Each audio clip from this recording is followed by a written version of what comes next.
Welcome back to the Curious Kid podcast. We love it when we get emails with topic suggestions we probably never would have thought of on our own. This week is a perfect example of one of those topics. Mailbag! Mailbag!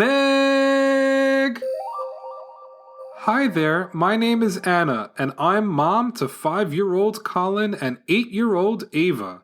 We live in Seattle, Washington. We love your podcast. Ava would like you to do an episode on beavers, and Colin would like you to do an episode on names. Thank you for considering our ideas. From Colin and Ava of Seattle, Washington. That's a great email. We love your suggestions. This week we are getting curious about names for you. It's such an incredible suggestion, and we never would have thought about doing it until we got this email. Have you ever wondered how things got their names? We are going to explore that this week. According to the most current data from the Social Security Administration, the most popular baby names for babies in the year 2018 were Liam, Noah, William, James, and Oliver. It was the second consecutive year that Liam was the most popular boy's name in the United States. The 5 most popular girl names in 2018 were Emma, Olivia, Ava, Isabella, and Sophia. I know girls with all of those names. That's right, you do. And that includes our awesome listener, Ava, from Seattle. Emma has been the most popular baby girl's name since 2014. Okay, Olivia, what's the question of the week? The question of the week is, which of the most popular baby names today were also in the 10 most popular baby names 100 years ago? Okay, so we just gave you the 10 most popular names for babies in the United States. 5 girls' names and 5 boys' names. Only 2 of those 10 names were in the top 10 names from 100 years ago in the year 1921. Can you guess which 2 names they are? Let me run down the list again. Emma, Olivia, Ava, Isabella, Sophia, Liam, Noah, William, James, and Oliver. While you're thinking about the answer, let's learn some interesting facts about names. There are lots of things that we see all the time that have names and we just don't know it. There is something called an aglet. Just about everyone listening to this podcast has seen and touched an aglet before. An aglet is the plastic part at the end of a shoelace. It turns out that aglets are really important. It would be much more difficult to tie your shoes if those little plastic aglets weren't part of the shoelace. How about this one? Do any of you know what an obelisk is? You've probably seen it before when doing math. An obelisk is the actual name for the division sign. You know that division sign, the one with the horizontal line with 1 dot above and 1 dot below? Well, that division sign actually has a proper name, and it is obelisk. If you like fruits like I do, you've probably eaten your fair share of drupulets before. Any guess what drupulets might be? Drupulets are the bumps you can find on some berries. There are berries like blackberries and raspberries that have small bumps on them. Well, those bumps have a name, and they are called drupulets. That's a fun word. Speaking of fruits, if you've ever enjoyed delicious bananas, then you've probably come across a phloem or 2 before. The word phloem sounds kind of gross because it sounds like phlegm. It's not quite as gross as it sounds, though. Phloems are those strings that you peel off the banana after you open it up. They actually serve a purpose. The phloem on the banana helps provide it with nutrients as it ripens. Here's another fun word. There is something called a nurdle that we've all seen before. Nurdles help keep your teeth nice and clean. Any guesses? A nurdle is the name for that little bit of toothpaste you use to brush your teeth. In our house, we've been using the word glob to describe the toothpaste you squeeze onto the toothbrush to clean your teeth. It turns out we've had it wrong all along. It's not a glob. The correct word is nurdle. Here's another word that sounds a bit too much like something gross. but it turns out it's not gross at all. The word is zarf. A zarf is something the kids listening to the podcast are probably less familiar with than the grown-ups that are listening. A zarf is a sleeve that you put around a hot drink to make it easier to hold so you don't burn your fingers. It's usually made of cardboard when you find it around a disposable cup, and it's used with hot drinks like coffee and hot chocolate. Now, let's pivot and talk a bit about things that many people don't realize were named after people.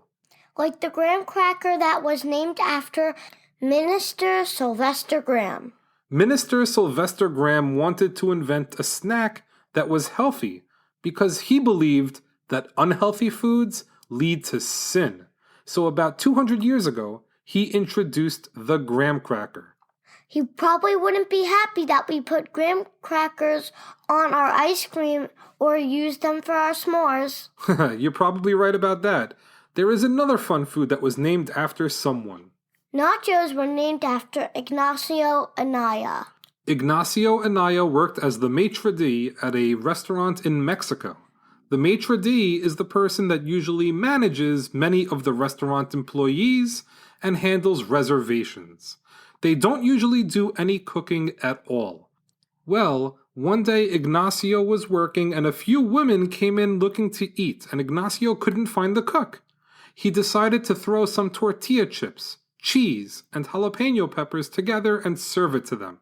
Ignacio's nickname was Nacho, and he is the creator of the wildly popular nachos. I love nachos. Tupperware was named after Earl Cyrus Tupper. If you've ever eaten leftovers, you've probably seen Tupperware before. It's those strong plastic containers with covers that make it easy to store food, and it also helps keep the food fresh longer. Well, those containers were created by Earl Silas Tupper, who worked in the plastics division at DuPont, before starting his own company and inventing the plastic containers that we still use to store food today, more than 80 years after they were invented. How about we learn how some of the companies we know and love got their names? You may find some of the explanations behind their names surprising. Amazon was named for the biggest river in the world, the Amazon River. Jeff Bezos wanted his company's name to start with an A, so it would appear at the top of many alphabetical lists. He also wanted his company to be huge, just like the Amazon River. If you look closely at the Amazon logo, you will notice the smile logo goes from the letter A to the letter Z in the word Amazon. That's because Amazon sells everything you can imagine from A to Z, and that's pretty neat. Adidas was named after its founder, Adolf Dassler.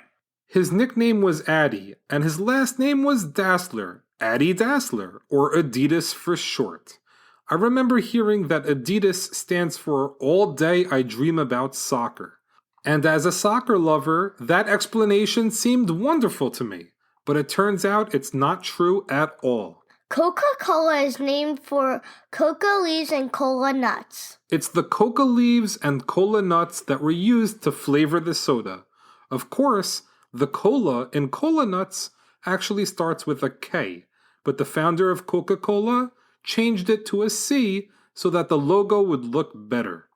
And Pepsi is named after the digestive enzyme pepsin.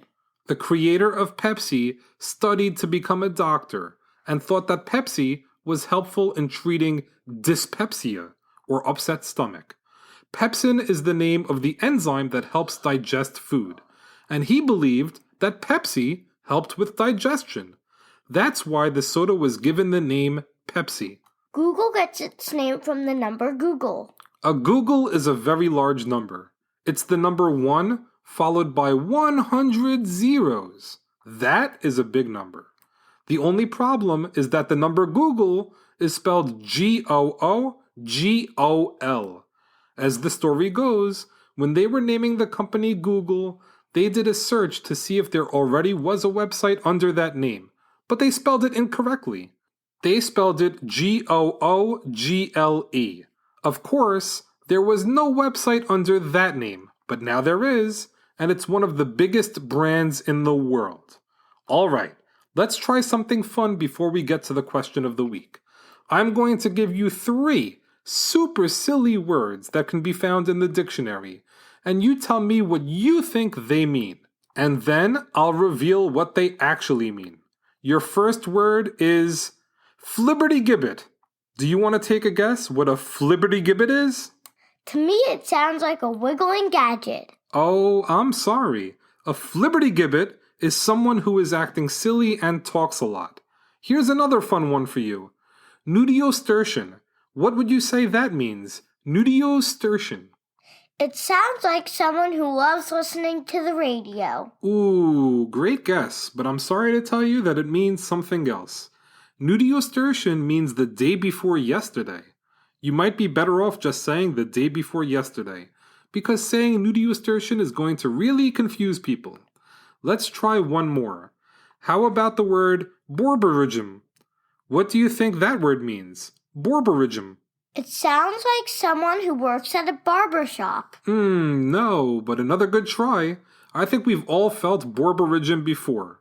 It's that rumbling in your stomach when you're really, really hungry. All right, Olivia, let's answer the question of the week. Which 2 baby names that are in the 10 most popular names today were also in the top 10 names 100 years ago? William and James are top 10 baby names today and 100 years ago. Did anyone out there guess the right answers? The rest of the top 10 from 100 years ago include Mary, Dorothy, Helen, Margaret, Ruth, John, Robert, and Charles. Well, that's a wrap for this week's episode. Thanks so much for listening to this week's podcast, number 126 on names. Great job, Olivia, and great job, Colin and Ava, for the awesome email and fantastic suggestions. Before we go, I just wanted to read a review we received this week from India. The review was left by username Alexis206, and it says, fun, informative, and adorable.